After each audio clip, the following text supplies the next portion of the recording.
கர்த்தருக்குள் பிரியமானவர்களே, ஏப்ரல் 25 இன்றைய பனித்துளிகளின் தலைப்பானது கொடுத்தால் ஆசீர்வாதம். வசனம் 2 கொரிந்தியர் 9வது அதிகாரம் 7வது வசனம். அவனவன் விசனமாய் அல்ல, கட்டாயமாய் அல்ல, உற்சாகமாய் கொடுக்கிறவனிடத்தில் தேவன் பிரியமா இருக்கிறார். ஒரு நாள் விசுவாசி தன் சபை போதகரை சந்திக்க வந்தான். தனக்கு ஒன்று தேவைப்படுவதாகவும் கூறினான். ஐயா, நான் ஆரம்பத்தில் ஏழையாக இருந்தேன். எனக்கு மாத வருமானம் 500 ரூபாய்தான் இருந்தது.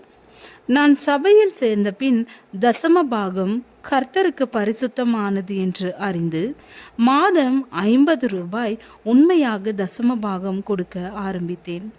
தேவன் என்னை ஆசீர்வதித்தார். வருமானம் நாளுக்கு நாள் அதிகரித்தது. இப்போது மாதம் 1000கணக்கான ரூபாய். நான் தசம பாகம் கொடுக்கும் அளவுக்கு என் வருமானம் அதிகரித்திருக்கிறது. ஆனால் 50 கொடுக்கும் அளவுக்கு என் வருமானம் அதிகரித்திருக்கிறது. ஆனால் 50 ரூபாய் தசம பாகம் கொடுக்கும்போது என் மனதுக்கு கஷ்டமாக இருந்ததில்லை. இப்போது 1000கணக்கான ரூபாய் தசம பாகம் கொடுக்க என் மனம் இடம் தரவில்லை. நீங்கள் தான் ஒரு வழி சொல்ல வேண்டும் என்றான். உடனே போதகர் முழங்கால் படியிட்டு, ஆண்டவரே, இந்த சகோதரனுக்கு நீர் கொடுத்து வரும் ஆசீர்வாதங்கள் யாவையும் நிறுத்திவிடும். அவனுடைய வியாபாரம் நஷ்டமடையட்டும். அவனுடைய வருமானம் மாதம் 500 ரூபாய் மட்டும் வரட்டும்.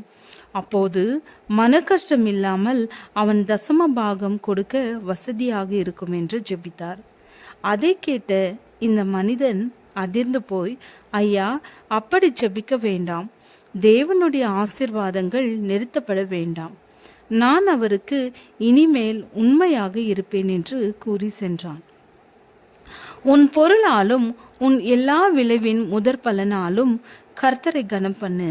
அப்பொழுது உன் களஞ்சியங்கள் பூரணமாய் நிரம்பும். உன் ஆலைகளில் திராட்சரசம் புரண்டோடும். நீதிமொழிகள் 3வது அதிகாரம் வசனம் 9-10. ஆவிக்குரிய நிலையை ஆராய்ந்து பார்த்தால் சிலருடைய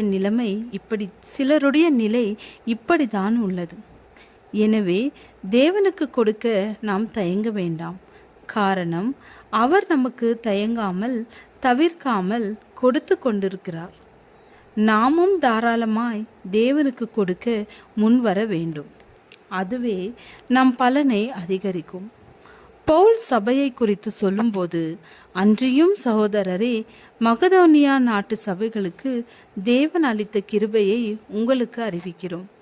அவர்கள் மிகுந்த உபத்திரவத்தினாலே சோதிக்கப்படுகையில் கொடிய தரித்திரமுடையவர்களாயிருந்தும் தங்கள் பரிபூர்ண சந்தோஷத்தினாலே மிகுந்த உதாரத்துவமாய் கொடுத்தார்கள். கொரிந்தியர் 2 கொரிந்தியர் 8வது அதிகாரம் வசனம் 1-2. ஜெபம். தகப்பனே, நீர் எங்களை ஆசீர்வதிக்கும் போது நாங்கள் தயால குணமுடையவர்களாய் இருக்க கிருபை அருளும். ஆமென்.